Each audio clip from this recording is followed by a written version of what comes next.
So this is part 2 of unit number 7, page number 46, the great train journey. So Assalamu alaikum students, I hope you will be fine. So moving towards question number E, why does Sajid think that the trees are walking? Sajid को क्यों लगता है कि वो जो trees हैं वो क्या कर रहे हैं, मूव कर रहे हैं. Sajid thinks that the trees are walking. Sajid को लगता है कि ट्रीज वॉक कर रहे हैं क्योंकि he had not notice that the train had started moving. उसने ये चीज़ नोटिस ही नहीं की होती कि ट्रेन जो है वो मूव करना स्टार्ट हो जाती है. Number F, who else is in the carriage. और कौन होता है कैरेज में, डब्बे में. A man who describes himself as a hippie is also in the carriage. वो इंसान जो अपने आप को हिप्पी कह रहा होता है वो भी डब्बे में मौजूद होता है. Question number G, where does Sajid say that would like to go, that he would like to go.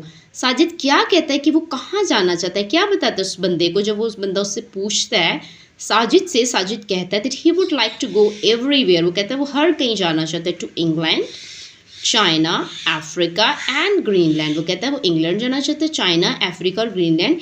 He wants to go all over the world. वो कहता है मैं पूरी दुनिया में जाना चाहता हूँ. What warning does the man give Sajid. Sajid को वो क्या वार्निंग देता है, वो man hippie. The man wants Sajid to keep out of sight if he does not want to be cot.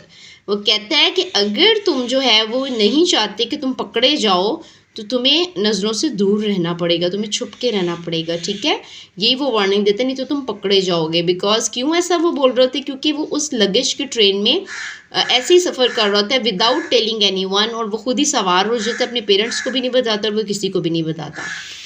Question number I, when Sajid thinks about his parents for the first time. जब साजिद सोचता है अपने parents के बारे में first time, what does he imagine that they will think, कि वो क्या सोचेंगे.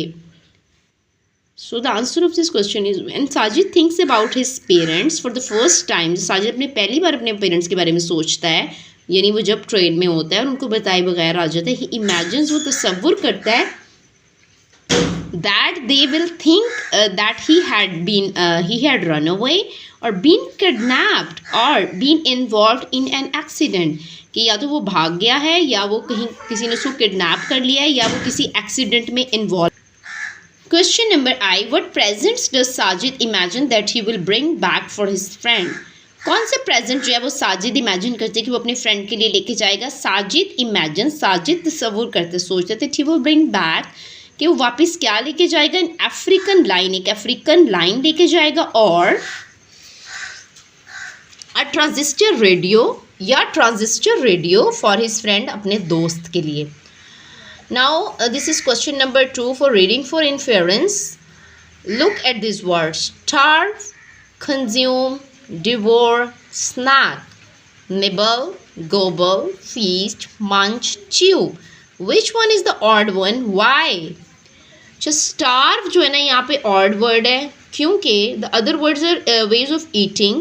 देखिए consume, devour, snack, nibble, gobble, feast, munch, chew, ये सब खाने के तरीके ways of eating हैं. ठीक है, तो ये जो स्टार्व है ना, इसका मतलब होता है फाका करना, भूखे रहना, तो ये डिफरेंट है. ठीक है, स्टार्व मीन्स टू सफ़र और डाई फ्रॉम हंगर.